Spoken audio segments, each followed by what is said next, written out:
In 1999, right, you were sentenced to 13 years. Is that right? Yes. Okay. For conspiring to sell narcotics, right? Yes. And this is where a lot of people give you shit because you were pushing a powerful political message, but you couldn't afford to live that way. Because you didn't want to have someone go rob for you or do all these things, but you were in a difficult place. What was that like? Like, how did that feel for you to be in that position? Yeah, it was like, of course, at that time we were doing so great in the Justice No Peace movement with Richie Perez, the ex Young Lord, and Panama Albert against with the Mothers Against Police Brutality, 33 mothers whose sons were killed illegally in New York City by cops. All different races, all different nationalities were part of these mothers groups where sons were killed. And the Latin Kings joined because the good guys wouldn't stand with the mothers. Everybody was scared of Giuliani and all that.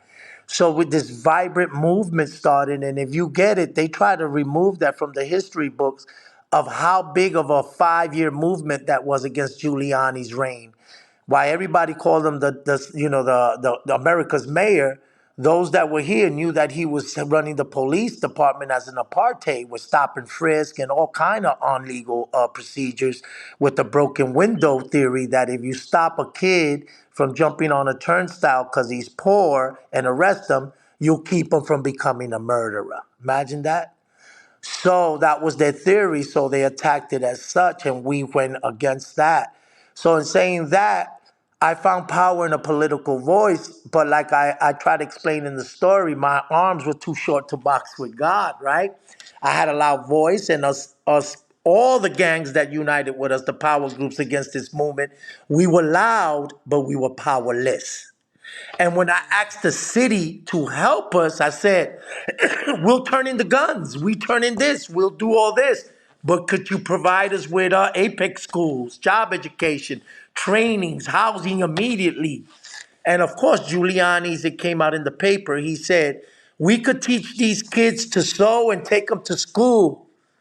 We could do all that for them, but a gangster, once he's a gangster, he's always a gangster. It's kind of like they had the theory with an addict. Once an addict, always an addict. So why the hell would I put these dumb spigs and blacks who are gangbangers in school now?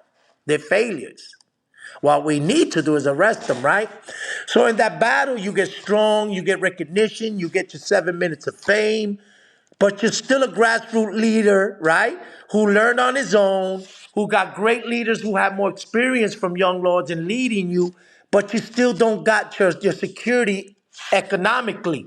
You're getting chased out of every house. And let me say something to America that they never say in a story. I came home in 90, 91, 92.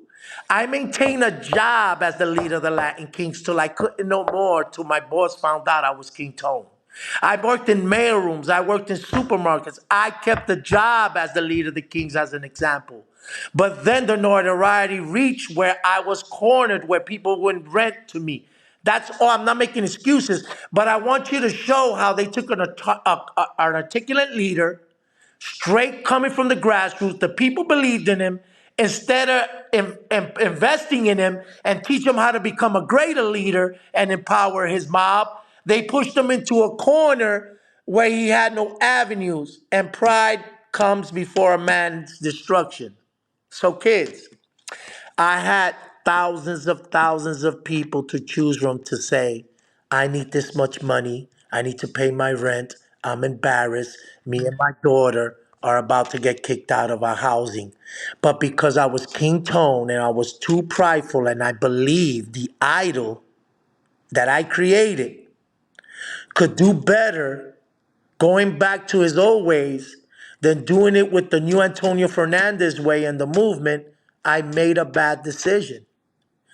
I sat down and I looked at a guy bag up heroin.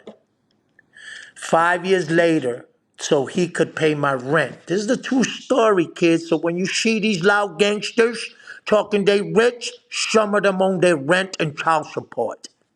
But they sending you to do shit. Still, they got no power in their own house and their own family. That's shameful. You get embarrassed so you don't ask for help. And when I didn't ask for help And I thought I could make it one more time, right? The old way I knew. I wasn't going to sell it, but I would let somebody do it so then he'd give me money. And I didn't want to send nobody to do nothing bad. And when he got caught 3 years later, he told him about that incident. That incident led to them doing, getting the COINTEL and making me bad decisions. And I destroyed a movement. I destroyed the faith in people and hope and Miss Bias and all these mothers that believe that because of the kings doing this transformation in front of the public with them, they were finally getting notoriety and we got justice. We got Lavodi, the cop who killed Anthony Bias in the Bronx. We got him 12 years. That's not a lot. We got Volpe and his little mobsters who put that plunger up Luima's rectum. We got him 30 years, and we got his co-defendants go to trial. Yeah, they blew those cops, and they got away with it. But it was us, the power groups in New York City, the Zulu Nation, the Kings, the Nietas. All of us got together to get justice for these mothers. The example was set. There was a roadmap. We can change. We can find a cause. We can become positive. But they did what they do to all of us. You kill the head and the body falls. Like they killed our Mr. Martin Luther King. Like they took Malcolm from us. Like they take our great leaders and lock them up. Like the Lolitas, the Oscars, like the Ray P's and all these people who fought for liberation. They make us to believe that if you become great and you bring change and you get to the mountaintop, we got a scope rifle for your ass, sucker. How about that? Or we got ADX, 40 years for you. And I made a mistake and I let the devil in my house. And I made that sale. They called it a sale and I was arrested and given 13 years for being a lookout to a drug sale. I have 130 co-defendants. Out of the 130 co-defendant kings that stood one with me in that indictment and raid from the feds, not one of them had a murder case. Listen up, folks. They snatched up 130 of us to get us out the way because we were being fucking a real nuisance to Giuliani and the police department. But my mistake gave them the right to come in. You cannot live a double life. You cannot have a double message. You gotta be true to the message you stand on and live it, even when it gets hard. Be humble, ask for help. People will help you. I'd rather have done 100 years in a fucking welfare hotel with my daughters than ever make that decision again that destroyed the hope of my people and in me. So they got the right to judge me on that move.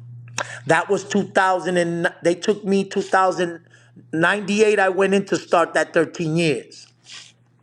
I came home 2009. In that bid, I developed Grow Up, Grow Out. 2015, I opened Grow Up, Grow Out, that service and creates the credible messenger and safe space for power groups. I've traveled the world. I've worked with governments in South America and all over the world. I stand today a business owner of a good company that employs over 27 felons that have more than 2 felons and now are working in the streets or in jail with your children that's oppressed. They're teaching them and they're the guiding light them in there. So you could say a lot about how I fell, but you fucking better see how I stood up. And I didn't go and do that bid and came home with a tear in my eye and a tattoo that said, "Forgive me, mother and father," and became the same scumbag I went in. I standed on that bid and I made it home. And I kept my honor and I didn't 6'9" and I didn't become a farm animal. And I'm going to end it with this for the audience. The farm is a warm place. The farmer will give you hay. The farmer will treat you nice. And you 3 blind mice, you better watch out for the farmer's wife. She cuts off your head with a farmer's knife. The 3 blind mice. And all you animals that live in the farm, he's going to love you till he gets hungry. And you're no longer a farm animal. You're a fucking dinner. So while the lion, the bear, the wolf all hunt and go hungry sometime, there's one thing they know. Their young will never be the farmer's dinner. He'll shoot from the farm to keep the farm animals safe. from the wild animal who hunts and eats out the river and in the lakes and in the woods on his own accord, freely, doesn't take more than he needs, doesn't bottle it up, and doesn't make jerky out of it. He lives free until the farmer kills him for wanting to eat a farm animal because there's no longer a jungle. So you farm animals feel safe. But one day, we're going to have to eat, even in the farm, even the farmer. So that's all I'm telling you. That's my life now. Is never going in the farm and never ending up on any other man's dinner plate. Me and mine will be at the table, eating the right way. So please, don't confuse me with an American gangster or farmer or a farm animal. I'm raising free minds, and the greatest gift you give your child is the knowledge he needs to make better choices and the love he needs to believe in them, and then the support he needs to fight for them. And then you got a king and queens all over, and this ain't gang shit, this is freedom shit.